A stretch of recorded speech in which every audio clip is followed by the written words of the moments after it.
আপনারা যেহেতু অনেক মানুষ এখানে আছেন, আলহামদুলিল্লাহ আমার উস্তাদও আছে, আমার উস্তাদেই আলহামদুলিল্লাহ দোয়া করছে এবং সব বিষয়ে আলহামদুলিল্লাহ আমার দেখাশোনা করে। আপনারা দোয়া করবেন, এই বছর আমি উমরা হজ করার নিয়ত করছি।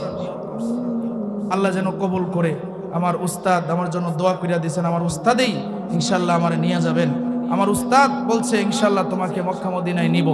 তো এই উমরা হজ ইনশাল্লাহ করার নিয়ত করছি, আল্লাহ যেন কবুল করে, আমিন বলেন, আরো জোরে বলেন আমিন।